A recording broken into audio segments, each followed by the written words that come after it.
کہ یہ جو خاتمہ آباد کا واقعہ ہے اس کے بارے میں یہ تقریباً 22-23 رمضان کو یہ واقعہ پیش آیا ہے۔ میرے پاس اس وقت بہت سارے دوست احباب نے یہ رابطہ کیا کہ یہ واقعہ پیش آیا، یہ ویڈیو ہے، یہ ساری چیز ہے، تو میں نے ان کو مزید موقع دیا کہ میں نے کہا مزید اس پر آپ ریسرچ کریں، تحقیق کریں۔ تو جب میرے پاس، میں بھی تحقیق کروں گا، میرے پاس کوئی ریٹن لے کر آئے گا تو پھر ہم اس پر قلم اٹھائیں گے، دیکھیں گے اس چیز کو۔ تو چنانچہ رمضان کے اندر بھی بعد میں بھی ہمارے پاس جو ہے یہ حاجی طالب صاحب آئے اور میں نے ان سے سائن دستخط سارا کچھ لیا ہوا ہے۔ اس پر بھی یہ سمپل کاغذ پر بھی سوال نامہ ہے اور اس پر بھی جو ہے نا ان کا یہ سوال نامہ موجود ہے، بیان الفی اسٹامپ پر یہ سوال نامہ ان سے سائن شدہ عبدالحفیظ صاحب ہے۔ یہ سوال لے کر آئے اور کافی دنوں کے بعد، 2-4 دنوں کے بعد ہم نے آگے پیچھے معلومات کی تو معلوم یہی ہوا کہ وہ جو موصوف تھے وہ گور شاہی کی تبلیغ کرتے تھے لوگوں کو۔ یہاں کتنے موجود ہیں گور شاہی کی تبلیغ کرتے تھے اور موٹر سائیکل کی لالچ دیتے تھے کہ میں آپ کو موٹر سائیکل لے کے دوں گا، پہلے آپ اللہ اللہ کریں اور اللہ اللہ کے بعد پھر وہ یا گورو یا گورو یا گورو، تو آپ یہ کریں گے تو آپ کو چاند میں اس کی تصویر نظر آئے گی۔ تو بیچارے لوگوں کو پتہ ہی نہیں تھا تو وہ کچھ کرتے رہے، اور جو بیٹا ان کا ان کے بارے میں تو 100% سارے یہی کہتے ہیں کہ وہ گور شاہی کی مجالس کے اندر شرکت کرتا رہا، اور یہاں تک کہ جب وہ مجالس میں ان کو پانی وغیرہ تو وہ لے کر یہ پیش کرتا رہا، مکمل پیروکار ہے اسی گور شاہی کا۔ تو چنانچہ ان سارے ثبوتوں کی بنیاد پر فتویٰ جاری کرنے سے قبل میرے پاس کچھ جو ہے نا حافظ وغیرہ آئے، ان سے میں نے یہ اسی اسٹامپ پر یہ دستخط بھی لیے۔ فتویٰ جاری کرنے سے پہلے اقرار نامہ انہوں نے کیا کہ ہم نے گور شاہی کے ساتھ ان کا تعلق تھا اور ہم نے یہ جنازہ پڑھا ہے، تو ہمارے لیے کیا حکم ہے فتویٰ جاری کرنے سے قبل کا یہ۔ تو میں نے ان کو بتایا کہ تمہارے لیے یہی حکم ہے کہ آپ نے اس کو کافر سمجھا تو اس کے لیے یہ ہے، اگر آپ کی جہالت میں ہے تو اس کے لیے فتویٰ یہ ہے۔ اس کے علاوہ اور بھی بہت سارے لوگ ہیں کہ جنہوں نے جو ہے یہ بیان الفیاں دی ہیں کہ ہم نے جہالت کے اندر یہ چیز کی ہے، اور دوبارہ انہوں نے کلمہ پڑھ لیا۔ تقریباً جتنے بھی جنازے کے اندر شریک لوگ تھے ان میں سے اکثریت جو ہے وہ آ کر انہوں نے اپنا تجدید ایمان کر لیا۔ یہ ساری چیزیں ثبوت موجود ہے۔ ایک فہرست بھی ہے کہ جس میں جتنے بھی باقی تھے انہوں نے بھی آ کر اسی طریقے سے تجدید ایمان اور یہ ساری چیزیں کر لی۔ انہوں نے اقرار کیا کہ ہم سے جہالت میں یہ غلطی ہو گئی ہے۔ رہی اور بھی لوگوں کی بہت ساری شہادتیں ہیں کہ یہاں پر کثیر تعداد میں لوگ موجود ہیں جو یہ کہتے ہیں کہ ہمیں موٹر سائیکلوں کی لالچ ملتی رہی ہے اور باقاعدہ گور شاہی کی دعوت دی جاتی تھی کہ آپ اس کو قبول کریں۔ اس کے علاوہ اس کے اندر بھی اقرار ہے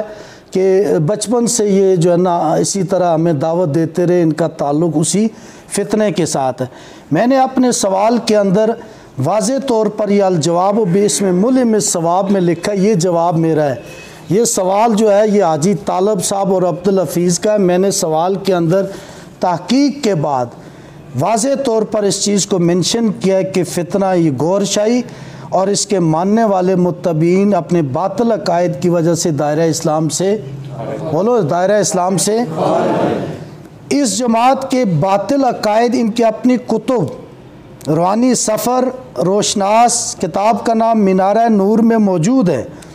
ان کے باطل عقائد میں اللہ تعالیٰ کی شان میں گستاخی، قرآن میں تعریف، کلمہ طیبہ میں تبدیلی، حضرت آدم، حضرت موسیٰ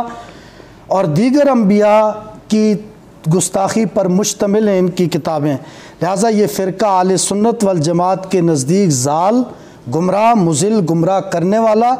اور دجال یعنی دور حاضر کا مسلمہ کذاب ہے، دائرہ اسلام سے خارج ہے۔ ان سے میل جول، رشتہ وغیرہ کرنا حرام، ان کا ذبیحہ حرام، ان کا جنازہ پڑھنا حرام، اور ان کے لیے جو گور شاہی فتنے کو ماننے والے ہیں ان کے لیے مغفرت کی دعا بھی کرنا حرام ہے۔ نیز اگر کسی مرتد اور کافر کو مسلمان سمجھ کے جنازہ پڑھا گیا تو آدمی دائرہ اسلام سے خارج ہو جاتا ہے، اور اگر جہالت اور لا علمی کی بنیاد پر شامل ہو جائے تو اس صورت میں بندہ کافر نہیں ہوتا بلکہ فاسق اور فاجر ہوتا ہے، اور توبہ سے اس کے گناہ معاف ہو جاتے ہیں۔ اس کے اندر میرے بھائی آخری بات کہ 2-3 چیزیں تھیں۔ نمبر 1 کہ ایک تو موصوف جو فوت ہو گئے ان کے بارے میں بہت ساری شہادتیں، یہ ساری چیزیں موجود ہیں کہ ان کا تعلق بھی اس گور شاہی کے ساتھ ہے۔ نمبر 2 جو بیٹا تھا ان کا ظفر، حاجی ظفر نام ہے، تو وہ تو مکمل ان کا خلیفہ ہے، یہ سارے گواہ موجود ہیں، مکمل طور پر خلیفہ ہے اور اس کو تسلیم کرنے والا ہے۔ اب آپ دیکھیں کہ اگر حاجی صاحب کو قطع نظر ہٹا دیں درمیان سے، کیا ایک کافر اور مرتد کے پیچھے مسلمان نماز پڑھ سکتے ہیں؟ کیا وہ مغفرت کی دعا کرے تو ہم آمین آمین کر سکتے ہیں؟ اسی طریقے سے اسی بیان الفی میں یہ بھی لکھا ہے کہ مقامی ایک عالم تھا، اس سے ہم نے پوچھا کہ مولوی صاحب یہ جنازہ کہاں ہو رہا ہے؟ اس نے کہا جی وہ ہے، میں بھی آتا ہوں،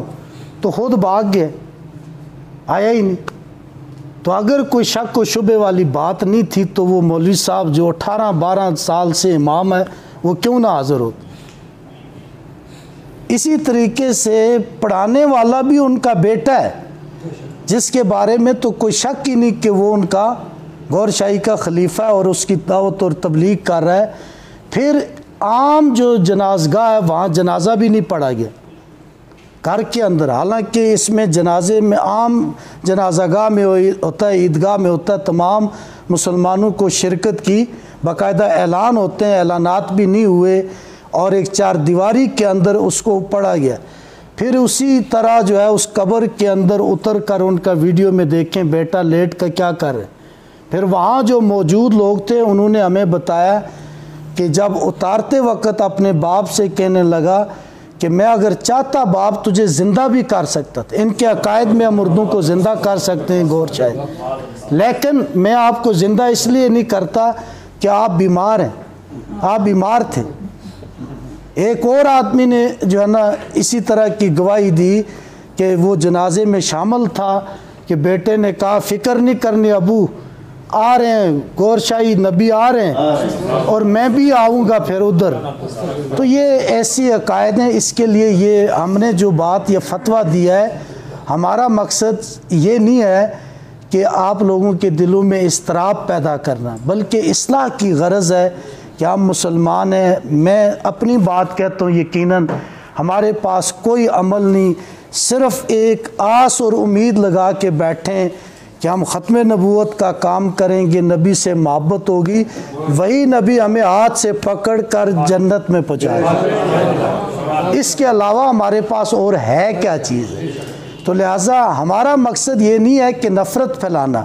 ہمیں آج بھی ہم یہی بات کہتے ہیں کہ وہ آ کر ظفر جو ہے، آج بھی ہم سارے فتوے واپس لیتے ہیں کہ ظفر آ کر آج بیان الفی دے دے اور کہے کہ میں گور شاہی پر اور ان کے ماننے والوں پر لعنت بھیجتا ہوں، ان کے کفری عقائد پر لعنت بھیجتا ہوں۔ ہم سارے مل کر جو ہے نا اس کے گلے میں ہاتھ ڈالیں گے اور وہ ہمارا ہیرو ہوگا، ہم اس کے خادم ہوں گے۔ تو ختم نبوت زندہ ختم نبوت ختم نبوت